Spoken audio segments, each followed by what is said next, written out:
Hi, hello everybody. That was our new commercial. Hope you liked it. That was fantastic. Thank you. Thank you. Today I have Dart Lindsley. Dart is currently serving on an advisory role to Google's people experience function. And you led Google's global process excellence for people operations. Prior to Google, you led the HR transformation and planning at Cisco, where you founded the business architecture practice that led to the principles of multi-sided management. So I feel like I have a big wig today. So everybody be on your best behavior. I just so you know, I've stepped down from that strategic advisor role, and I now run 11-fold full time. So, Oh, okay. Okay. Well, good to know. Good to know. Well, website. On that, tell us a little about 11-fold. Tell us what you do. 11-fold is all about the design of work. So we start from the premise that work is a product, and that employees are people who subscribe to that product. And as a product, it's something that can be vastly improved by applying design tools. And so we teach companies how to build happy work. I love it. I love it. So we're tackling the same problem from very different angles. That's for sure. That's correct. Yeah, that's right. We start from the fact that work can be fantastic. Yeah. If it's designed well. Yeah. Yeah. When did that first strike you, this idea of work as a product and we need to treat our employees as customers, essentially? How did that idea or paradigm sort of unfold for you? So I spent 25 years in HR, and I was in companies like you mentioned, like Cisco Systems and Google. And in those companies, I was usually leading transformation roles. So transformation organizations. So, the organization is one place, we have to become something completely different. And sometimes it was really completely different, like a completely new business model, a completely new route to market.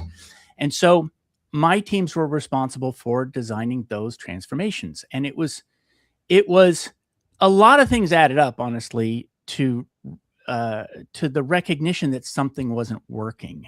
A lot of strange things. The biggest one is that we know that companies work better when the people who work there like the work. There's like a stack of research like this tall. Yeah. And there's another stack of research like this tall that shows that we actually don't know how to deliver work that people like. So that was probably the biggest strange thing, but there were a lot of other little things. And while doing one of the big transformations for Cisco Systems, I was the head of business architecture, and business architecture is a planning function. And so when a company is radically transforming, business architecture creates these big abstract models of how all the work gets done, how value flows through the company, and this was one of the first times that business architecture had been applied to HR. And so the question was, how does HR actually create value into the company? And so while doing that work, a funny thing happened, which is that employees showed up in the models in a very traditional way, which is as an input to production, something acquired so that we can achieve our strategy. But also showed up in the models as customers. And when that first happened, my first thought was, it's probably a modeling glitch, because they were sitting right there next to the people buying the products of the company in the models. And I was like, that's weird, at least weird. Yeah. But I started to realize that it was actually explanatory. It was explanatory of a lot of the things that I had seen were missing in our ability to create work that people like. And so that was the first inkling, but I didn't know what to do with it at first. And it wasn't until several years later when I was developing also for Cisco Systems, a patent for the exchange of Internet of Things data, which is irrelevant to this conversation. But what's important about that was that it was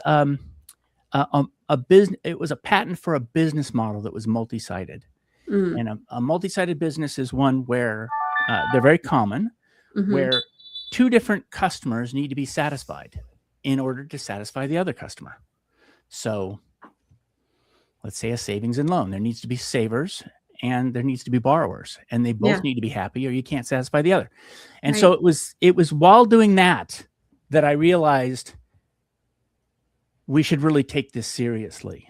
This idea that employees can be not like customers, not metaphorically customers, actual customers of every company.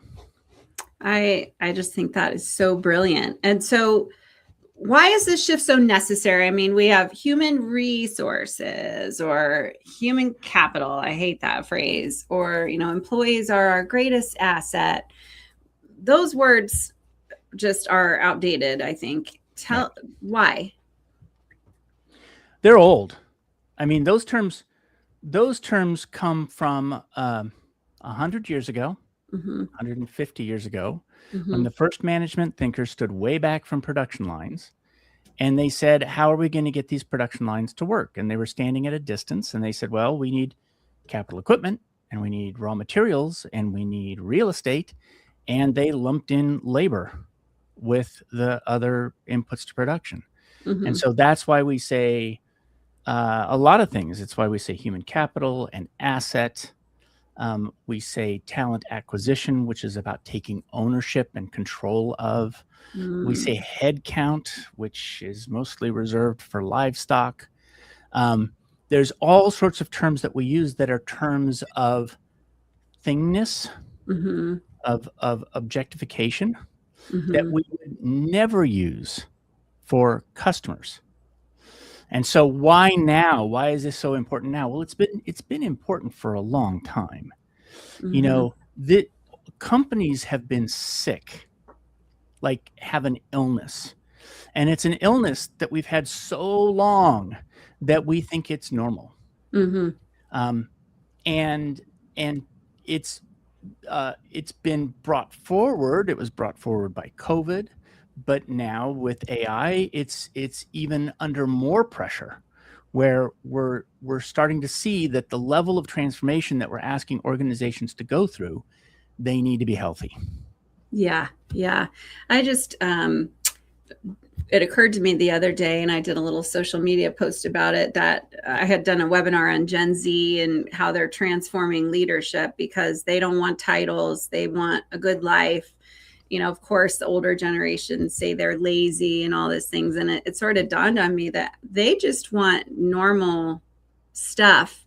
And for older generations to say that's lazy, or you're lazy, or you're demanding respect that you haven't earned, is just an interesting situation. It's like you're saying, and in fact, my social media post said it's easier to call them lazy than admit we broke the workplace. And I think we're on the same page there, that it's sick, and you're just normal that you work 50 hours a week or while you're on vacation and all these things. And it's sort of like if someone says, oh, I didn't have to work on vacation, it's like, oh, you don't have to work when you're on vacation.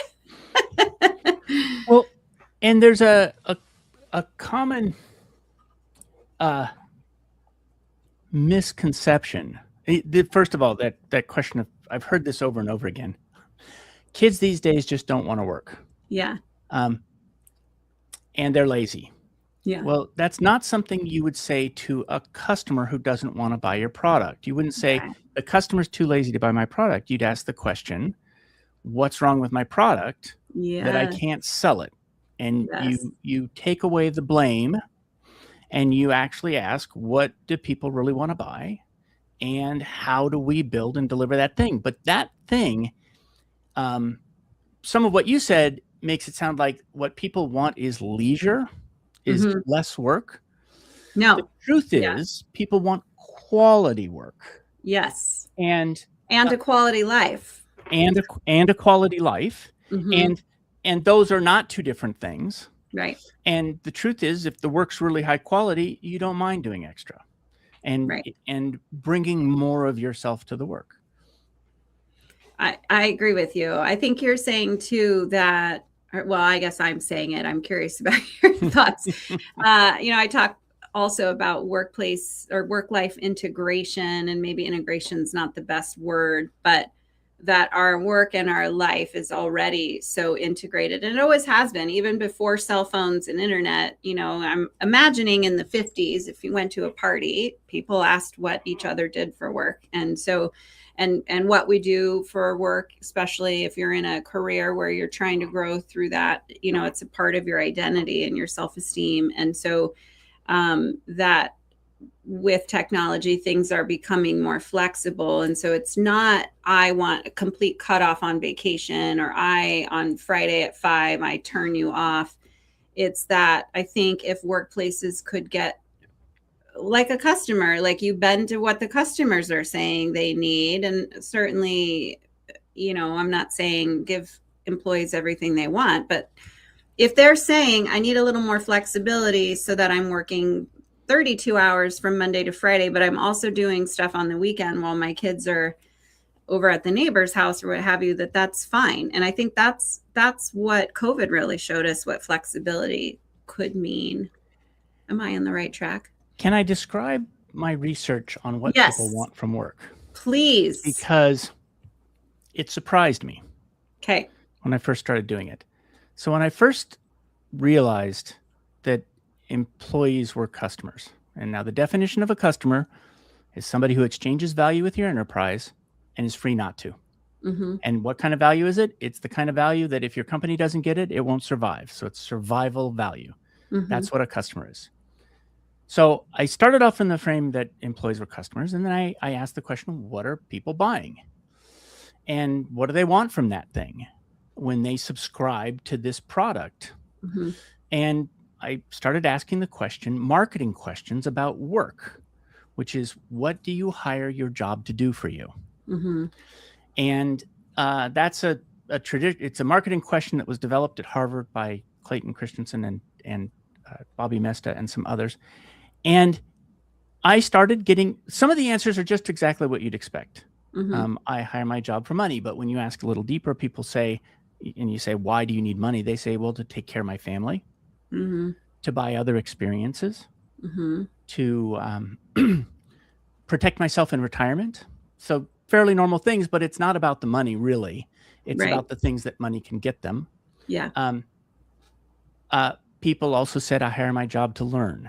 Mm-hmm. Also not very unexpected. But then it goes on from there. I hire my job. And if you're listening, ask yourself which of these apply to you and which of them really don't. Yeah, and put them in the comments if you'd like. Exactly. I hire my job to solve interesting puzzles. I hire my job to build things and see them take shape in the world and know that I've done that thing. Mm-hmm. I hire my job to match me with a worthy opponent. I like to compete.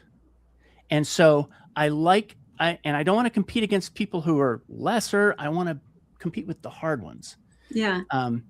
I hire my job to give me a stage and lights and an adoring audience.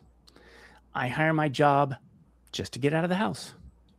I don't have to get out of the house maybe, but my spouse needs me to get out of the house. I hire my job to structure my life. I hire my job to make me look good at parties. We don't always include the at parties things, but to make me look good. Yeah.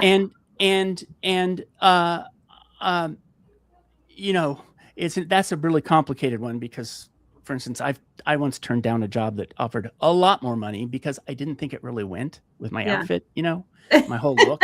Love it. I hire my job to pay my debts and I thought school debts the first time I heard that. And the person said, no, my debts to my family, the people who got me here. And I want to show them what I've done. Somebody said, I hire my job to give me independence. And the first time when they said that, I was like, financial independence? And she said, no, I'm from a country where women are daughters or wives. Mm-hmm. And I don't want to be either of those things. I want to be my own thing. And my job helps me to have that kind of identity. Mm-hmm. I hire my job to live where I want. Sometimes that means remote work. It means having, an office where I want to be, or it can mean sponsor my visa. Mm-hmm. And this list goes on and on. And And well, on and on. It goes about 35 different things that people hire their job to do for them. And what's interesting about it is that it's not that you want one of those things. I hire my job to work with teams is common, by the way. And sometimes that's because I learn from them, but sometimes it's because I want to amplify myself. I want to do greater good in the world. So there's all these different things, and people want them in combination. So I want to discover the unknown. I want to invent new things. I want to leave a legacy, and I want to work with teams. That might be a combination. Usually, on average, about 8 to 10 things. Okay. You take those things, those jobs to be done are what you design for now. Now the question becomes, how do I design a work product that will do those jobs for you? And I'll just shortly say I started asking a second question. And the second question was, what does your job cost you? Great. I got another long list. And by the way, this is where a lot of the things that you work on are taking cost out of the work. The toxicity of work is where the cost lives. And a lot of the costs sound a lot like Maslach's work, Christina Maslach. And but it goes beyond that. There's other costs. A lot of them are not about toxicity and about the real burdens of work, but they are just, if I do this job, I can't do that other job. Yeah. And so there's the opportunity cost of not doing the other job. So now the question is, when you go to buy a product, your product's going to be work. You're thinking about the work you're going to buy. You always ask a question. Is it going to get the job done for me and at a reasonable cost? And that's the whole design package, which is, let's know what the costs are for each person. Let's know what the jobs to be done are. Let's build the kind of work that satisfies those needs. Talk to us about that in practice. I mean, I definitely hear you, but if I'm an HR professional listening to this conversation, I'm thinking, what does that mean? Does that mean I have to redesign everybody's job? Because at this point, I'm pretty sure it's not, giving the people what they've hired us for, or what. Give us some kind of tangible, what do we do now with this information? So my main thought after doing this research was, what on earth do we do now? So it's exactly, because if you're designing a product and everybody wants something different, what are you supposed to do? Yeah. It sounds impossible. Yeah. And in some ways it is impossible, because when people ask for 10 or 15 things from their work, you can't get everything you want in one product. You don't expect that from products. If you're buying a truck, you're giving up mileage, or if you're buying a car for mileage, you're giving up carrying capacity. And so we're accustomed to that. And you can't get all those things. And there's also the reality of the business. The business has constraints. Yeah. But within those constraints, there are some things that everybody wants from work. Those things are the kinds of things we've designed traditionally and that we're pretty good at. We want payroll to be accurate. Everybody wants that. People want pay to be fair. People want their benefits to be reliable. These are things everybody wants. You can design them once, design them really well from the center of the company. But as you get to these more and more individualized needs, who has enough information to actually act upon those needs? And the answer is two people: the team member themselves and their manager. Okay. And so this now pushes a lot of the design of work. It's now co-designed between team members and managers. And so that capability needs to be pushed out to the edge. And it can be very simple things, and it can be pretty hefty things. Yeah. Give us an example or two of kind of a simple thing that you've seen in practice. I'll give you 3.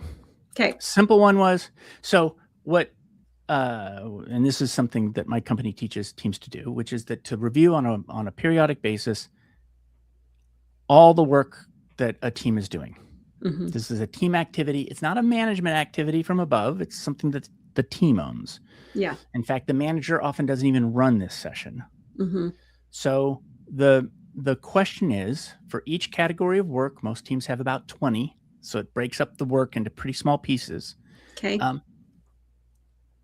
How much attention is going to each category of work? And so we get an assessment of, is this a lot of work or is this a little bit of work? Yeah. The next question is, how much does this align to the value that's going to the paying customer, the customer that we're accustomed to thinking of as a customer? So that's the next question. The question after that is this work that our team is uniquely qualified to do? Mm-hmm. And if it is uniquely qualified to do it, great. And if not, maybe we should consider other ways to get this done. It could be automated, or it could be outsourced, or it could go to another team. But the third question is, for every person on the team, how rewarding is that category of work? So the important thing to see here is that the team is speaking on a periodic basis about how much are we delivering, how much are we delivering as much value as we possibly can toward the paying customer, Mm-hmm. but also, are we delivering value? Is the work rewarding for the working customer? Mm-hmm. And then you make decisions. So simple one of the bubbles went yellow for a manager, and the team member said, well, here's the deal. That particular project takes me through breakfast with my kids because of the time zone. And I don't mind it, but it's a hardship because he said, I make the breakfast and that's hard. Yeah. So another team member in Singapore said, well, why don't we swap projects? That one's closer to my time zone. Yours is closer to my time zone. They swapped projects, and that was a work design opportunity that made the work better. Super simple. Yeah. And that work went green. Yeah. A little harder. Somebody came, this was to me, and their bubble went red. And what bubble? Yeah, so I'm dropping into the language. It's a bubble chart. So the size of the bubble is a category of work is a bubble on the bubble chart. Okay, so, I figured it. It had some meaning. Yeah. So it went red, and she said, the client's bullying me. Mm-hmm. And so that's not a thing that the rest of the team can solve. That's something that I needed to solve as a manager. So talk about toxic workplaces. Yeah. So I went and I spoke to the person. I said, look, we really need to change this behavior. And then I attended meetings for a little while to make sure that, in fact, the behavior stopped. And that work went green. But here's a big one. And this is the sort of thing that I think will make some people edgy, which is a manager had a team. 2 of the employees were creatives. It was an analytical team, and they wanted work that was more creative. Mm. And so the question that the team asked was, is there any work that's adjacent to the objective of our team that is more creative that we could potentially stand up as a service? And they said, yeah, there is. This was a process team and an analytical team, but they said there's employee experience research. We could stand that up as a potential offering. And so the team put it out to see if there was demand, didn't know how to do it yet, found out that there was demand, and then slowly built up that business of doing experience research. And those team members moved over to that team, not team, but to those tasks. And one of them actually retired in that role after 8 years. Leading that function. So what did that require? That said, this team is never going to win the kind of work. Now, I want to point out how different the role of a manager is in those stories. Mm-hmm. The traditional manager, when people are assets, a traditional manager is a controller of an asset. Mm-hmm. Managers hate that because they can see that the people on their team are not an asset, but the company sees the people on their team as an asset. So as an asset and a controller, this actually flips the org chart so that the manager's at the bottom of the org chart and acts as an orchestrator and a broker of value between the paying customer and the working customer. Yeah. And part of the role is making sure that because the paying customer is a supplier of work in this model. So do we have the right paying customer? Are they providing the kind of quality work that the team wants to consume? And vice versa, is the team creating the kind of quality value that the paying customer wants? And so it's a very different role for managers. Yes, and that they have a lot to learn then on how to do all of that. I'm curious how sort of easy or hard it is to sell leaders on this model. I mean, I'm at Civility Partners, we're called in when something's really broken, and that's our niche. And I joke, we just kind of make companies normal, and then someone will hand them over to someone like you, takes them to the next level. Do you find that leaders really buy into this, or because it's a whole lot of extra work and some resources up front to make that transformation? I'm just curious what kind of reaction you get from leaders. Some leaders are never going to adopt this. Yeah. Some leaders are not in the right mindset for that. And they do feel that people have signed a contract, they're bought, they should do the work. Yes. Even though, even those of us who want to do the work, if it's horrible work, have a hard time bringing our attention to it. Yeah. Other leaders, and there's more than you would expect, are already on the side where they believe that this is important. And some of it springs from values, which is, I believe it is wrong to treat people at work as things. And some of it is really understanding that the success and the long-term health of their company is tied to whether or not they're delivering the work that people find makes them feel whole and alive.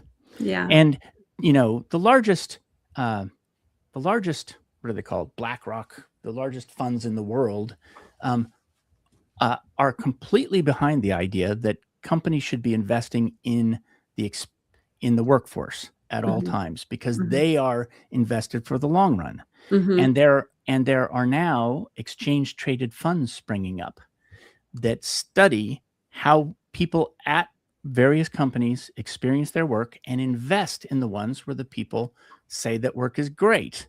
And those exchange traded funds, you can buy them now, are beating the market.